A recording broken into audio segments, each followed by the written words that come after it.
Good morning, everyone.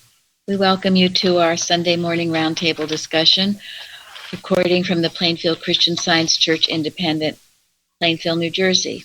So glad you could join us today. And we'll begin with our morning prayer. On page 165 of Miscellany. Goodness never fails to receive its reward, for goodness makes life a blessing. As an active portion of one stupendous whole, goodness identifies man with universal good. Thus may each member of this church rise above the oft-repeated inquiry, "What am I?" to the scientific response, "I am able to impart truth, health, and happiness, and this is my rock of salvation and my reason for existing." Mary Baker Eddy. Thank you. I love that. Okay, our watching point. Watch number 267. Watch lest you forget that your work is to prove to God that you can balance your thought under all circumstances, whether you ascend up into heaven or make your bed in hell, as the Bible declares. In vaudeville, an acrobat balancing someone on his head will climb up and down a ladder as proof of his skill. Human experience provides us with opportunities to prove to God that we can reflect Him under the worst conditions as well as the most favorable. End quote. Thank you.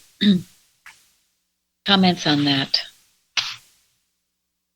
I used this watching point several times this week when my thoughts were all a twitter and agog and all over the place. I was like, wait, just wait.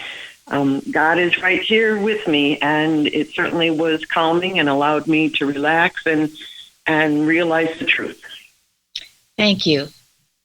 And that's what these watching points are for, to be using them so you become them, okay? You get where you know them so because you've used them that you never forget them. And the messages, as I've said, dear Mr. Carpenter. Anyone else? To me, it meant that you have to be consistent. You can't go up and down. You have to stay consistent with God no matter what the situation is. Thank you. It brings you back. They all do. And you think about how he wrote these and used all these examples. What a comfort. I know, 500 of them. Good grief. An analogy for every situation. Yeah. Yes. I do love that the church work gives us plenty of opportunity to prove that we're identifying with the infinite good, like that prayer said. Yes. Also, I feel if the standpoint is perfection, there's no way it can be unbalanced. So, at all times, yes, God with us, perfect balance.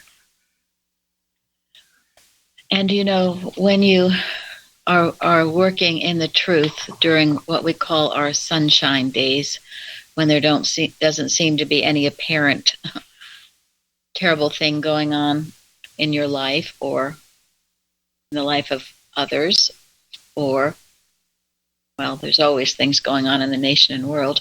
But anyway, if you are consistent in that, then when things untoward do come up, you won't be so floored by them. You won't have to be, picked up off the floor sort of a thing, because you are in the saddle and you're used to meeting everything, and you know that you will be victorious because you've been victorious in the past with the little things.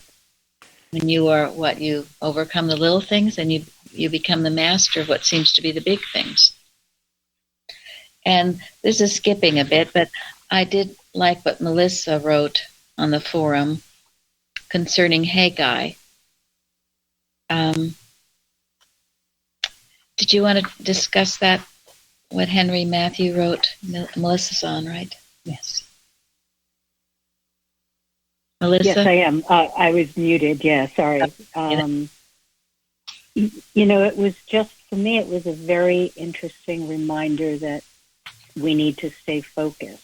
And there are all of these temptations, which I believe you mentioned last week, and distractions. And when we're doing our watch or when we're doing our prayerful work, we just need to remember to come back and try and stay on point and push the other things away. And for me, it made me feel joyous that even back then, they still had distractions. It's not just, I'm not the only one unable to focus on prayerful work some days. So, yeah, I found that inspiring. Yes. And I love this when Matthew Henry says, there is a proneness in us to think wrongly of discouragements in our duty, as if they were a discharge from our duty, when they are only for the trial of our courage and faith. Because I can remember too with myself, if some terrible thing happens, well, you feel like, okay, well, I'm knocked out of the box, that's it. Or whatever you might think. But no, this is a testing time of our courage and of our faith. Make problems a blessing. That's it. You do. Yes, but you have to stay with it. Someone's got so that we can be established, right? Pardon me? So that we can be established. Yes, established. And that word, I love what that word means, not to be thrown off, but settled. Settled deeply, abiding in the secret place of the Most High. So don't get thrown off. I often, as I've said, go back to the psychologist and the magician. Keep walking, and you'll find that whatever thing you might be coming upon, you will walk over it, and it won't touch you or harm you. Keep walking. Have that faith. So, anyone else on that? Well, our subject today is God. And before we get into that, Joanne sent me something very sweet, I thought, or cute. I don't know what you'd call it. Anyway, this is a little New Year's greeting. Hello. Welcome to Flight 2021, where our captain is the great I Am. His co-pilot is Jesus. The flight crew will be the Holy Spirit and the angels of mercy. At this time, we are prepared to take off into the new year. Please make sure your attitude and blessings are secured and locked in an upright position. All self-destructive and doubt devices should be turned off at this time. All negativity, hurt, and discouragement should be put away. Should we lose altitude under pressure during the flight, reach up and pull down a prayer. Prayers will automatically be activated by faith. Once your faith is activated, you can assist other passengers. There will be no baggage allowed on this flight. Our God, the captain, has cleared us off for takeoff. Our destination is greatness and beyond. And then feel free to share if you're taking Flight 2021 with me. So that was very delightful, I thought. And that's all we have. We know, Mrs. Eddy tells us that there is no time. We only have the very present moment that we are part of. And it's so important to be aware of that. I gave this to someone this week, but I know one New Year's Day feeling just terribly depressed. I didn't even know why. I mean, I guess there's always reasons to feel depressed if you look for them. But then there's always reasons to feel happy and blessed if you look for them. So I had turned to, in my hymnal, because I often do, hymn number 35, and I've given this as a testimony, but verse 2, dark and cheerless is the morn, uncompanioned, Lord, by thee. Joyless is the day's return, till thy mercy's beams I see. Till they inward light impart, glad my eyes and warm my heart. And then it goes on, visit then this soul of mine, pierce the gloom of sin and grief. Fill me radiancy divine, scatter all my unbelief. More and more thyself display, shining to the perfect day. By the time I was done with that hymn, I was totally healed. And I realized, that any time there's any kind of depression or anything, doubt, unbelief, it's uncompanioned, Lord, by thee. Make him your companion. If he's with you, that will dispel it. It will pierce the gloom. I never forgot that, because it was so, wow, just changed me so, and just that hymn. And that's what the truth does. Can change our whole outlook. So let our attitude be one of faith and joy, and as this lesson brings out, peace, and the peace of God, which passeth all understanding, shall keep your hearts and minds through Christ Jesus. But it is an earned peace. It's a demonstrated peace. It's not a peace where there is no peace. All the peace in this lesson is if you're obeying God's commandments. The Lord will give strength unto his people. The Lord will bless his people with peace.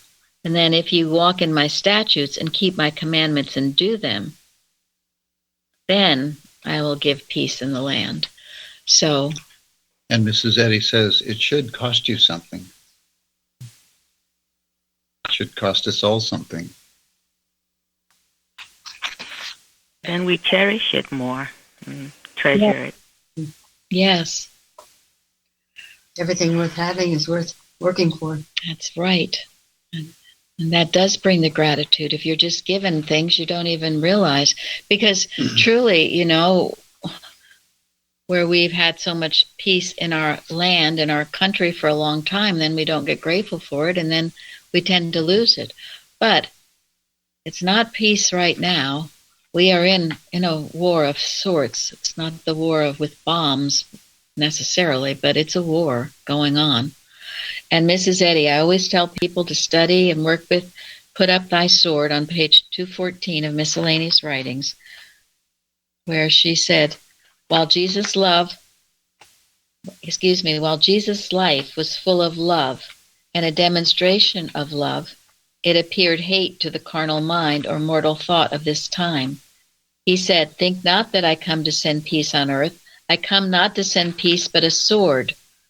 For I am come to set a man at variance against his father, and the daughter against her mother, and the daughter-in-law against her mother-in-law, and a man's foes shall be of their own household. This action of Jesus was stimulated by the same love that closed to the senses that wondrous life, and that summed up its demonstration in the command, put up thy sword.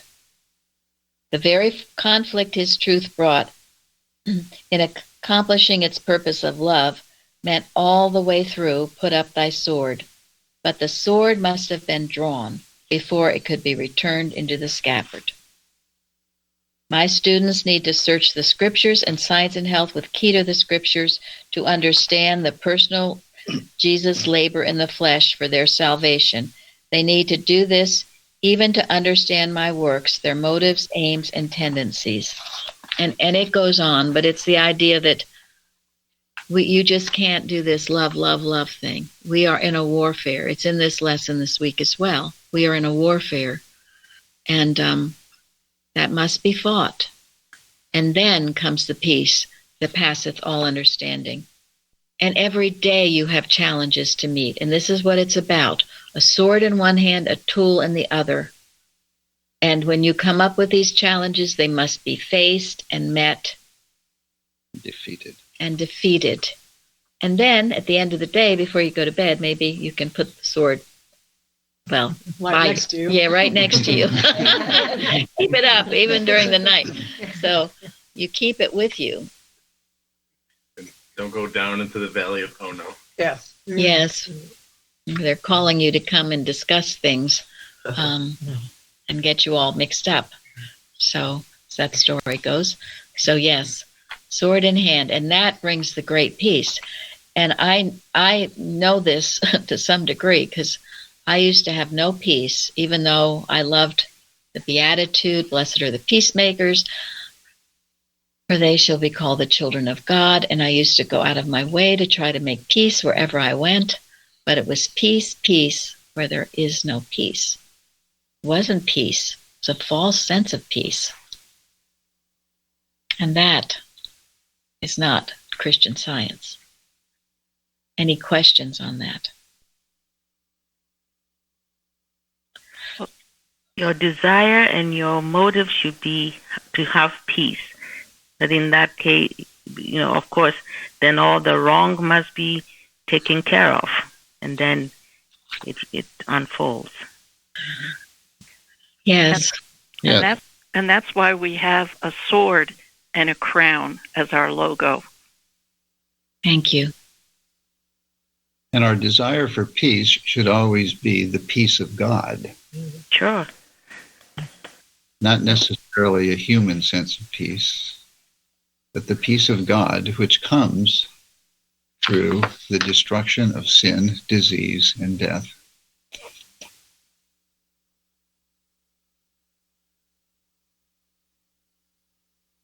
I got a book recently. Actually, my son gave it to me. It's not written by a Christian Scientist, and I've just started it. It's called Faith on Trial. Yes, it's called Faith on Trial. I've only read the first few pages of it, but it's about the next friend's lawsuit. And I knew about it. I knew some things about it, but I don't think I realized, wow, what was on Mrs. Eddy. It was all the forces of hell, every which way. Just as I read about Jesus, her family, her son, her adopted son. It was about money. It was about her character, her reputation, but mainly it was about this science, which she labored her whole life to give us. And here, at the zenith of her years, for this to try to come up and take over. And it was all these people, including Mark Twain and Pulitzer, and these people that had all kinds of, they were thought of highly. Expert, yes, coming down on her. And it reminded me of, and I had to look it up again, that in No and Yes, physical torture affords but a slight illustration of the pangs which come to one upon whom the world of sense falls with its leaden weight in the endeavor to crush out of a career its divine destiny. Make no mistake about it, it's going on now. It probably always will go on for people who are standing and representing what is right. Not a very pleasant picture. We all, here again, this is where we want the nice stuff. But holy Moses, just to read those first few pages of this book, what she did, what she put up with, her turning, just as Jehoshaphat did in this lesson, totally to God for reliance. And it was also the laws of our land, the laws of New Hampshire, that stayed steady and remained and came to her defense. So it was all overturned. And that was when, she had at the end of her bed in Chestnut Hill, what was on the wall of Daniel, the picture of Daniel facing the light. The things they said about her. There was this magazine, no, it was a newspaper the description they get, you wouldn't believe what they said about her. I didn't know all this. And such terrible lies, sensational lies. And thank God. And also the yellow journalism going on there, just as strong and heavy, just to crush out the career, the divine destiny. But she prevailed, and only with God can you prevail. It's the only answer. And right now, again, Haggai, which I love that story, as we had it for a Bible study, but the shaking of the nations and all this talk now of all kinds of things, including vaccine. And part of our watch message last night, those of you who join in, that Watches, Prayers, and Arguments was from Mrs. Eddy's pages on Materia Medica. And she speaks about it being hypnotism, mesmerism, taking over so that people turn more and more the solution to Materia Medica, right? Swelling up. Well, we're knowing, no, it's going to bring everybody to the Christ and divine healing, and that this will be a wonderful year of divine healing. And all of you who have waited patiently for your healing, let it be this year it comes about. Why not? This year, we will overturn this false sense of existence, because truly it is. And someone sent me that article that was on the carousel. Normally we don't have things from newer workers, but the one on by Carl Wells. Now, he was around when we were around, when we were going through the law case, and I remember hearing things about him. And I believe, and probably many of you know more about this than I do, but I think he was, excommunicated because he had an operation or something. Is that right? Yes. Yeah, so, he had surgery, yes. Yes. Well, my also understanding was he was a fine worker. And I love this article. It was so timely now about, is the title Animal Magnetism and Polarization. That's what this is, animal magnetism and polarization. Wherever there is a magnetic field, we find forces pulling in opposite directions. Much of the violence that occurs in the world today is a result of a kind of mental magnetism that can be described as animal in nature. One form in which it appears is polarization of thought, and this polarization produces conflict. And who knows how to handle this but Christian Science? This is what it's all about. And so we stand aghast. Why stand aghast at nothingness? We know what it is, but this is why our individual thinking and not being swayed by the false news reports, by the horrible, ugly things that are said about people that are totally false. Totally all false, have no basis. All this name calling that's going on. Like so many people must have thought about Mrs. Eddy reading in the paper. Absolutely. Yes. Yes, and we still deal with it. And that's why you have to meet it head on and destroy it. What was that? Florence found something, I don't know if you probably don't have it at hand, but she found something very beautiful about Mrs. Eddy's history in dealing with the slaves and things, right? Oh, is I think Clara Shannon's memoirs. I don't have it right here, but you see that whilst in bed, she wrote to against slavery and had so many signatures and to hand it to President Lincoln. Thank you. And that again, that's important because we had heard Linda had found someone who's going to write a book claiming that she was the white supremacist. All this name calling. Excuse me. If anyone was not, she was not. But you see, if you don't know better and you hear all this name calling going on, you don't know who's who or what's what. That's where keep your own counsel and investigate and don't take things at surface value. So, because this is a polarization, and this also has to do with Kara, right?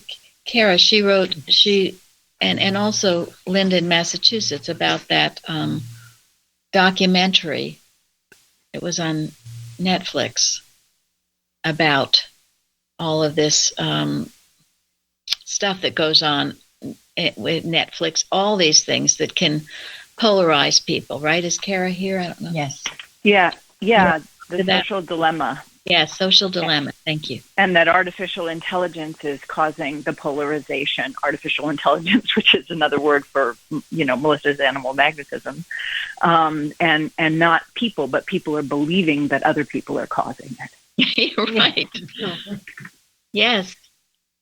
And it causes this ridiculous polarization where people can't seem to come together. Not in the plane of Ono, but under the one mind come together. And so science is the only answer. Thank God we have it. And we can just get on our knees and thank Mrs. Eddy for what she endured and came through, even at the very zenith of her life. She did. And what's one of the things that we have to do to make sure we don't get mesmerized? I mean, there's, maybe a number of things, but one of the things we have to make sure we do is that we always impersonalize error. Impersonalize personality. Because one of the ways the devil tries to work is to personalize an error. Pin a personality on somebody. And if we refuse to accept that, then we defend ourselves from being mesmerized. And we don't get sucked into the polarization that is the intent of the scheme in the first place.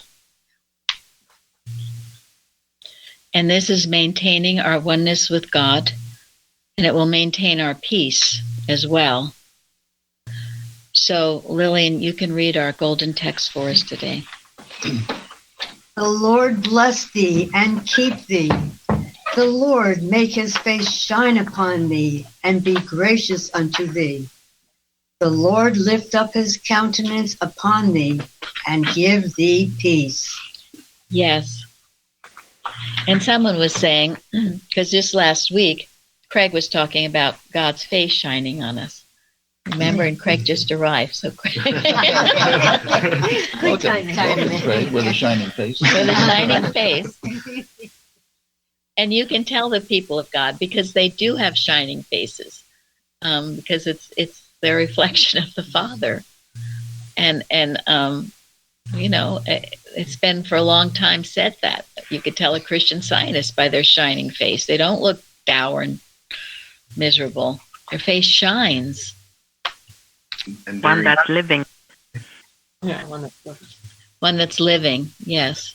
Yeah, enduring wit and vivacity. Yes, thank you. I was thinking of that I think quote. there's another term in there, but Yes, enduring wit and Humor. vivacity and humor. Yeah, that's true. Those are the things that describe a real scientist. They're real people. They're not pretend. Yeah, they're not pretend. They're not, they just seem like they're real, which is great. That's one of the things I loved about Mrs. Evans. She was very real. She wasn't Well, she phony. had a positive expectation, and for a good reason. When you have a positive expectation that is built on the rock instead of on the sand, you have every reason to carry that with you.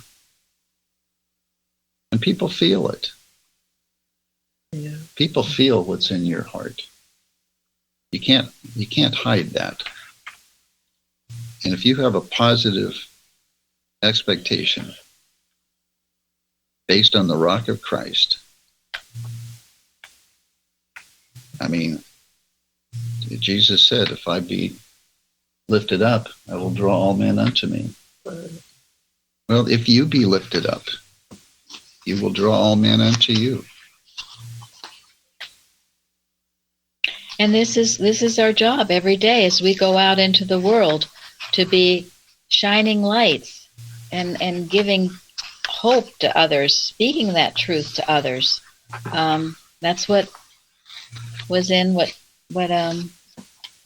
Florence read this morning too. That was our life purpose, right? Our life purpose. So,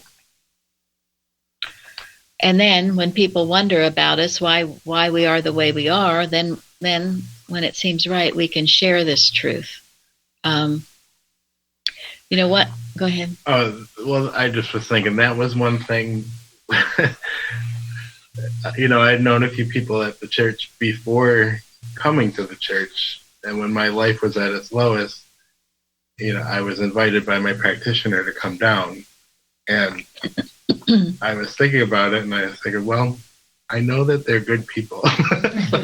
So what's there's not a downside to this. Nothing to lose. Yeah, because it's interesting. I think of that trip down once in a while. I got so lost, and I had all these things going on, and it was so weird because I had just gotten out of thinking that I was going to commit suicide. So what was I worried about? But still, all this stuff came, and I just thought that was really interesting. So. Yeah, he was scared to death to come because of what he thought Christian Science was, right? Mm. That we were a bunch of loonies. And yet I knew it wasn't true because I knew Mary and Gary. I knew they weren't loonies. So, but those lies come in. And that's why your example is so important. It's the most important thing you have. And that's why don't be weird and don't quote it weirdly and don't, say things in absolute terms to people who don't understand what you're saying, because then they do think you're weird. Don't be weird. Be real. Mrs. Eddy, I love somewhere it says when she would talk to someone, she would meet them where they were, whatever. She would meet them. She knew right away, and we should too. You don't talk over their heads or lecture or preach or whatever. You speak just from where they're coming from. She had one person, do you remember this story, who came into her office and all she did was talk about what beautiful clothes the woman was wearing, because that's where that woman was. And I think she left and never came back.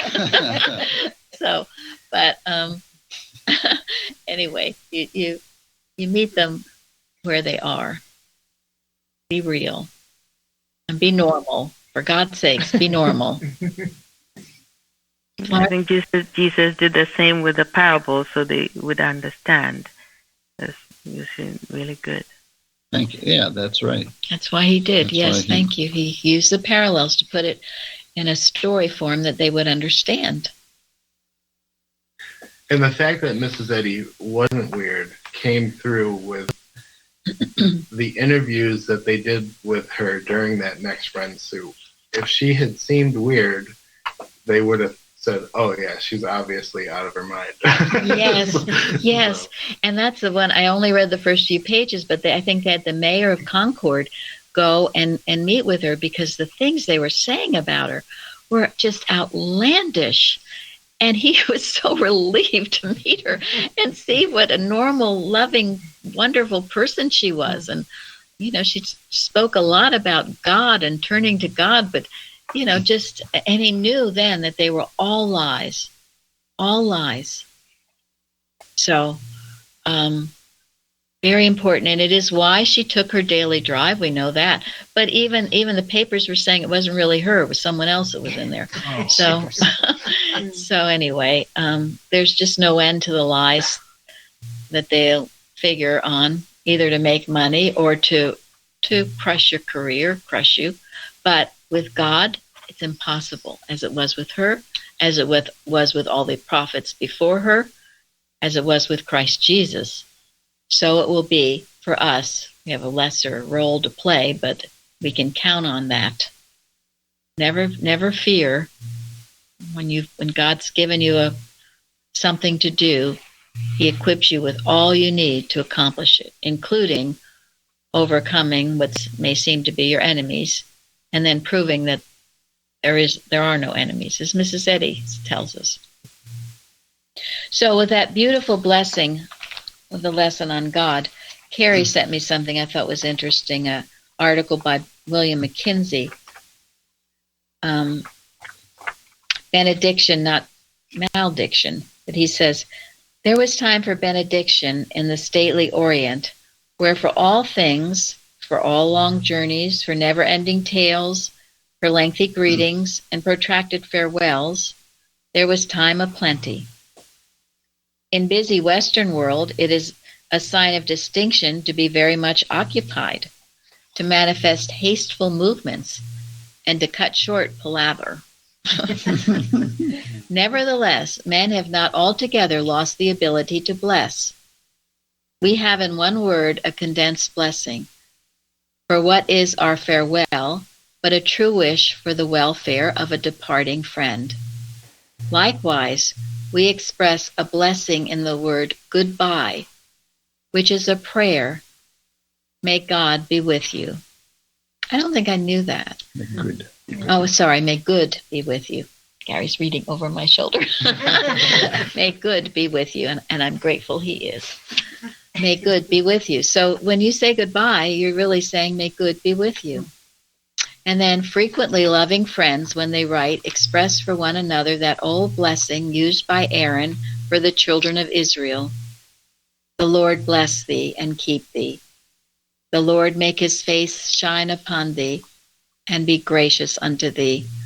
The Lord lift up his countenance upon thee and give thee peace. And Joe wrote about it on the forum, how Mr. Evans used to always, and that is his benediction. And we were taught here to teach this to our children, to memorize it. And before they went to school in the morning, to give this benediction to them, to say this to them. And I remember I did that faithfully because I used to have to drive my children to school before they left the car, to give them that benediction, because it's a beautiful one, and instill it in their little hearts, and to have it instilled, of course, in our own hearts. So, all right, now, let's see, the story of Jehoshaphat. What a good lesson for us individually and for us collectively as a nation. And I guess, is Karen on today? I don't think that Louise is. Karen, did you want to speak to it at all? Well, I don't. You probably don't want me to read the whole thing, but I just thought that it was. It showed how to give a treatment almost. Yeah. But it. So that's how I thought. But I said just to go down to the questions. But because it was a. Spurgeon says that they really had nothing to do. They had to resort to God because of the picture was so so impossible for them. What else could they do but to turn to God? And so I just start, what did they do first? They asked for help, expressing their confidence in God, and said, O Lord God of our fathers, art now thou God in heaven, and in thy hand is there not power and might, so that none is able to withstand thee? Then they pleaded his acts, how he had already protected them in the past. Then next they expressed their confidence in God. If when evil cometh upon us, thou wilt hear and help. They received a fresh assurance of God's goodness from a new prophet, Jehaziel, who said, Be not afraid. Ye shall not need to fight in this battle. Set yourselves and stand still and see the salvation of the Lord with you. The Lord will be with you. And that was God's way of quieting the people's fear through his prophet. Then after they worshipped, why did they? They were not delivered. And this sometimes is hard to be grateful before you've had the healing. They were not delivered, but they were sure they were going to be. Encouraged by Jehoshaphat, believe in the Lord your God, so that ye shall be established. There's that word, established. Believe his prophets, so shall ye prosper. Then the people marched out toward their enemy, singing and praising God, only to find out that the enemy had destroyed themselves through their own distrust of each other and the confusion this created. After that, they had rest. So the realm of Jehoshaphat was quiet, for his God gave him rest round about. Thank you. It's a beautiful summary of what to do when faced with overwhelming odds, right? Yeah. Overwhelming odds. And in Louise, she quotes God's Law of Adjustment, which is a wonderful article by Adam Dickey. When we understandingly declare that the law of God is present and is in operation, we have invoked or brought into action the law and the power of God. We have declared the truth, God's truth, and that truth of God is the law of annihilation, obliteration, and elimination to everything unlike Him. Whatever is out of order or discordant comes under the direct government of God through what may be termed God's law of adjustment. All we have to do is to scientifically to bring this law of adjustment into contact with our unfinished problem, and when we have done this, we have performed our full duty. So remember that.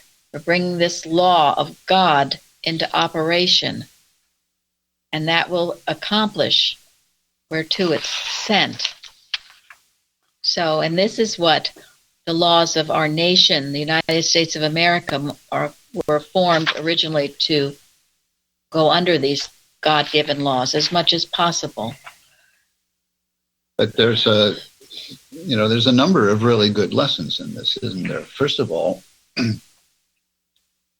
how often do we think there might be some other remedy besides God for a problem and go and try that first? Whether it's a medical, procedure for a health problem, or whether it's a human procedure for for a violation of the law or something like that. We try to kind of mend things over the easy way. Too many times we don't turn to God except as a last resort after we've tried everything else and everything else has failed. This is Eddie says when we should have tried God first.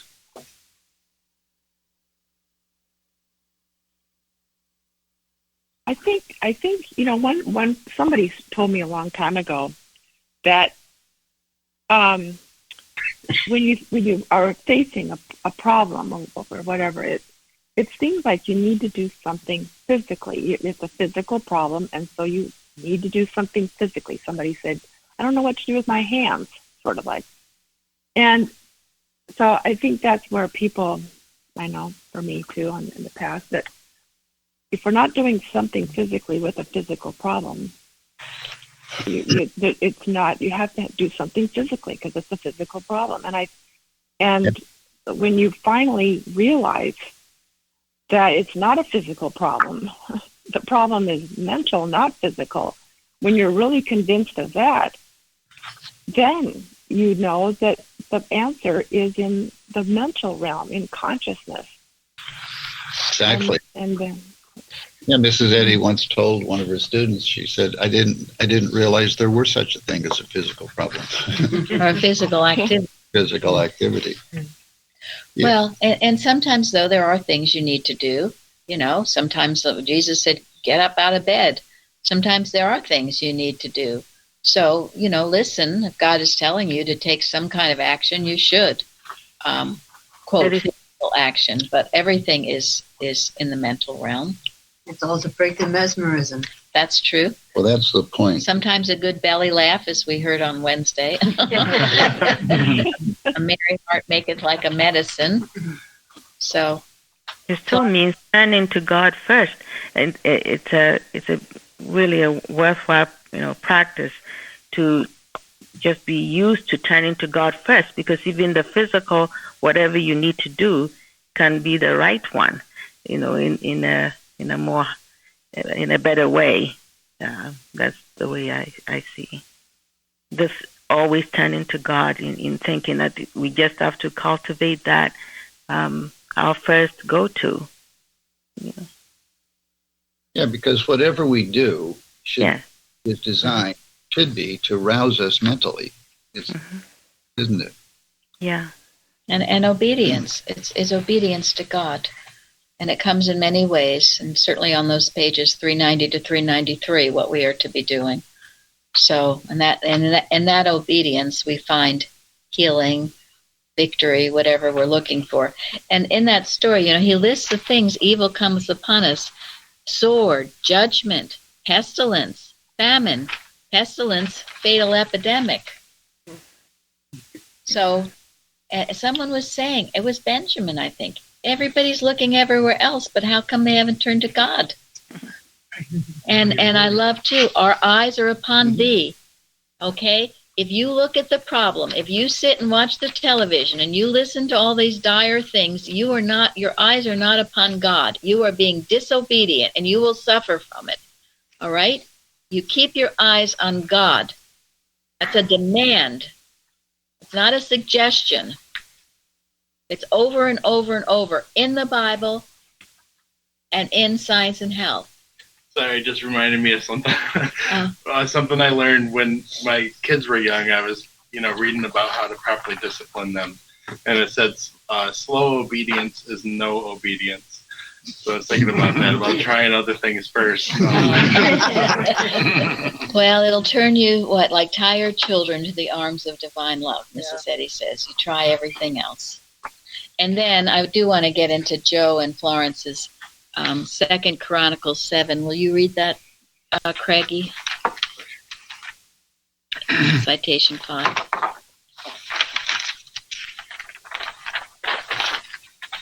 Yes. 2 Chronicles 7. If my people, which are called by my name, shall humble themselves and pray and seek my face and turn from their wicked ways, then I will hear from heaven and will forgive their sin and will heal their land. Thank you. I like that. Yes. And Joe's on, right? Yeah. Okay, Yeah. Joe. Yeah, go ahead, Joe. And Florence. Well, I had been thinking that, this applied to anyone else other than me, the wicked ways. But then I was thinking that any belief of life, whether it's pain or pleasure in matter, is a wicked way and opens the door to all other discord. So that my only safety and security, my only happiness, my only peace, is not, as it says in the lesson, to run every man unto his own house, which is really materiality, but to dwell in the house of the Lord, which is spiritual consciousness. And then I found the quote that's in the lesson from Science and Health, where it says, "The understanding of God in science, which destroys human delusions about him and reveals the grand realities of his allness." So then any pain that would try to suggest itself to me is not in my body, it's not in matter, but it's merely the opposition to spirituality, which would try to take me out of God's house. And thus, the pains of sense are salutary and become the wholesome chastisements of love. And, I want to thank you for helping me to really see this, because anytime a pain comes to me, it's a wake-up call. Where's my head? Well, that's right. That's a good way to look at it, because then you're reversing the error and making it true to the truth, which is your spirituality. And on page 130, I've given this before, Teaching and Addresses by Kimball, Treatment for Pain. When mesmerized by pain, turn and say, "I know what you are. This is not pain or a belief of pain. It is a belief of mind in matter. A lie of belief without a believer, nothingness claiming to be something. I am not afraid. I am spiritual, and so immune." Okay, Florence.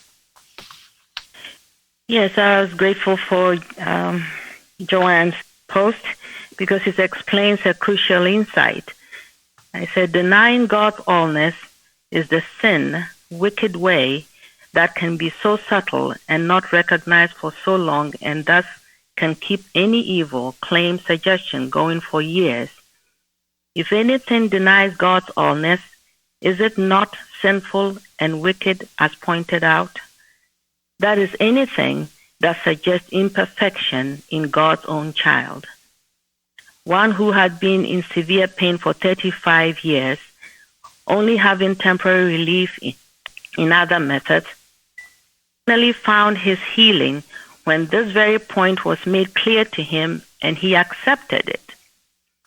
This must be the reason for this question and its very direct answer when a long-time sufferer asks, how long? The answer is, as long as you deny my allness. Let's be awake and no longer be deceived by error which keeps us seeking a healing for a claim instead of steadily realizing our perfection, which has not a single element of error. We can be working in the wrong direction for so long, while the only correct direction is seeking God, patiently realizing our true being in Him, and finding our rest in love. Thank you. Thank you. That's wonderful. And that quote, as long as you deny my allness, that quote, that's Mrs. Eddy. It's probably the Blue Book. But someone asked how long, as long as you deny my allness. Here again, we always get back to, this is the first commandment. You've come out of the house and you're accepting a God other than the one God, the God of pain, the God of suffering, whatever it is. You stay in the house, abide there, and you will find your relief and your victory. Thank you. Those were good posts. Everyone, thank you. And we're going to end now in unity of good. This is Credo, page 48. It is fair to ask of everyone a reason for the faith within, though it be but to repeat my twice-told tale, nay, the tale already told 100 times, yet ask, and I will answer. Do you believe in God? I believe more in Him than do most Christians, for I have no faith in any other thing or being. He sustains my individuality. Nay, more, He is my individuality and my life. Because He lives, I live. He heals all my ills, destroys my iniquities, deprives death of its sting, and robs the grave of its victory. To me, God is all. He is best understood as supreme being, as infinite and conscious life, as the affectionate Father and Mother of all He creates. But this divine parent no more enters into His creation than the human father enters into his child. His creation is not the ego, but the reflection of the ego. The ego is God Himself, the infinite soul. I believe that of which I am conscious through the understanding, however faintly able to demonstrate truth and love. Mary Baker Eddy. Thank you all for joining us today. Thank you. Thank you. Thank you.